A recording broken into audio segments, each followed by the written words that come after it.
Kalau presiden kedua, saya lumayan kenal juga. Momentum tak kalah, Prabowo Subianto menyebut nama Presiden Soeharto dan menyapa Titik usai quick count yang menyatakan paslon 02 Prabowo Gibran menang bikin baper se-Indonesia. Tak cinta Prabowo Titik yang terpisah 25 tahun menjadi perhatian, apalagi hadirin di Istora Senayan Rabu 14 Februari malam langsung teriak balikan-balikan.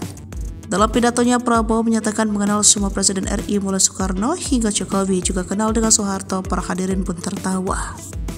Presiden kedua saya lumayan kenal juga. Kenapa kalian tertawa? Kalian nggak percaya? Presiden kedua saya sering makan siang sama beliau, kata Prabowo. Titik pun tersipu malu sembari menutupkan wajahnya.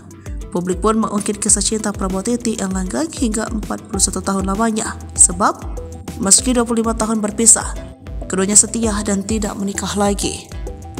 Banyak sumber yang menyatakan keduanya hanya berpisah tetapi tidak bercerai. Jika mesin waktu bisa diputari, kisah cinta Prabowo Titik Soeharto sangat menarik. Sebab keduanya merupakan pasangan paling serasi dan keren di masanya. Prabowo dikenal sebagai tentara tampan dengan karir gemilang, sementara pesona Titik sebagai putri Presiden RI kala itu tiada duanya.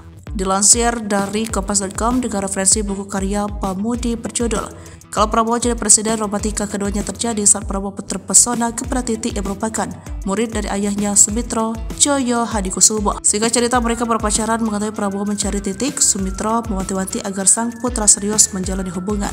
Keduanya lalu menikah pada Mei 1983 dan dikaruniai putra sematawayang bernama Ragawa Hedi Prasetyo atau Didi Prabowo. Namun badai melanda bahtera rumah tangga mereka.